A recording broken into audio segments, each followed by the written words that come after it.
And we see in the film that both the United States and the EU, they are withdrawing from being, being there, witnessing the election or making sure that that election is free and fair. And I guess that they do this because they say we cannot support this because they already know that it's completely not fair. So they're kind of doing that, withdrawing as a protest. But what do you think that, I mean, here in Denmark we have our Prime Minister just visited another regime in Northern Africa, Egypt, and the Danish government is supporting, the EU is supporting Uganda, the Ugandan government with a lot of money. What can we do here in order to support your fight for freedom? Thank you. I am very glad that we have the opportunity to show this film not only to the authorities of the Western countries, but also the population.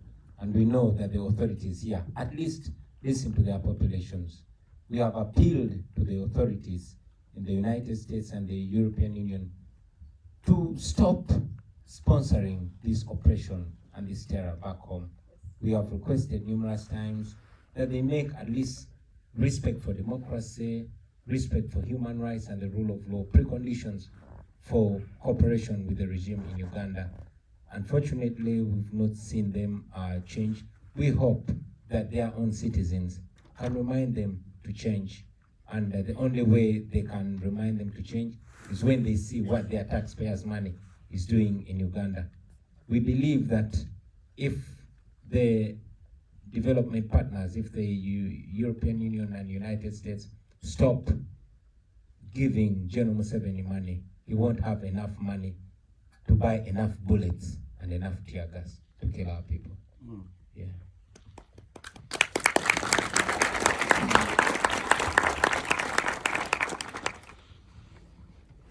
Mr. President, nice to see you again.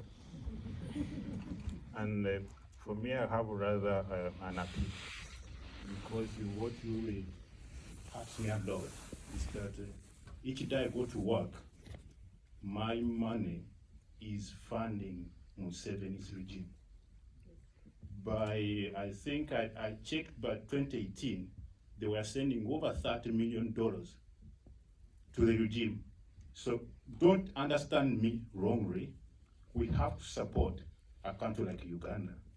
But what happens in Uganda is that, for example, the Danish government is supporting the human rights. So there is this Human Rights Commission office in Uganda. What's happening in Uganda is that when the Danish government says that they want to support human rights, the president says that fine. He opens up an office, he employs his followers. So we in Denmark, we are paying, thinking that we are helping the human rights. But what he does, he sets up offices, what we call payment layouts, to his followers. So I'm so glad that there are so many native Danes in here, because that's what we wanted. That's what we wanted. And we know that in Ukraine is getting so much help because it got out in the media. We need to create this awareness. We need to do that. So I would like to request each one of you in here, we have a People Power Denmark page. Please, like that page. What you are seeing here is not just a movie. Those are people's lives dying every day. For me, I saw a guy, Yasini Kauma, his driver in Arua. I saw him dying live on Facebook Live. This is the reality, but we cannot allow our taxpayers' money. Also, we have to help, but if they need ideas about how to help, we can help. Do you know that in Uganda, the commercial banks' interest rates, they are 25%? So if Denmark wants to help, at least make a fund and give an interest rate of around 5% so that people can access income to build companies, to employ people. There are so many other ways that they can use to help.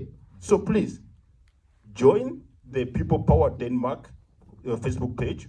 We shall be reaching out, because this is a very good platform for us to move on, so that we make sure that the money is not supporting the regime. Thanks a lot.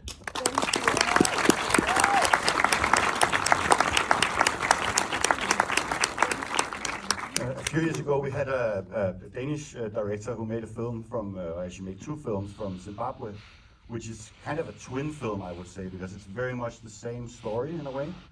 And this is something that we've seen in a lot of different countries. Is there any collaboration between the oppositions in these African states? Yeah, certainly our pain unites us.